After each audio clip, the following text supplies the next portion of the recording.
Hello viewers, ఎలా ఉన్నారు? ఇవాళ నేనైతే మీషో నుంచి డ్రెస్ పార్సిల్ వచ్చిందండి. ఆ డ్రెస్ ఎలా ఉందో నేను చూపిస్తాను.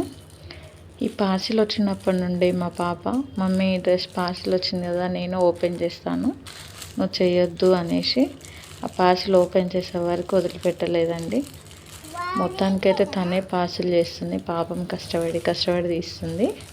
సీజర్ ఇస్తే ఎక్కడ డ్రెస్ కూడా కట్ చేస్తుందేమో అనేసి నేను ఇవ్వలేదు. మొత్తానికైతే ఓపెన్ చేసేసింది. ఈ డ్రెస్ చాలా బాగుంది మమ్మీ, నీకా నాకా అని అడుగుతుంది. ఓకే అండి, చూడండి డ్రెస్ ఇలా ఓపెన్ చేసిందో. ఓపెన్ చేశాక డ్రెస్ అయితే చాలా బాగుందండి. ఇలా డ్రెస్ వస్తుందని నేను ఎక్స్పెక్ట్ చేయలేదు. వేసుకున్నాక చాలామంది ఎక్కడ కొన్నామని అడిగారు. నేనైతే మీషోలో తీసుకున్నానండి. 284 రూపీస్ పడింది నాకు అప్పుడు. ఇప్పుడు ఎంత ప్రైస్ ఉందో నాకు తెలియదు. మీకు కావాలి అంటే నేను డిస్క్రిప్షన్లో మీషో లింక్ ఇస్తానండి. లింక్ నుంచి పర్చేస్ చేయండి. Thank you for watching.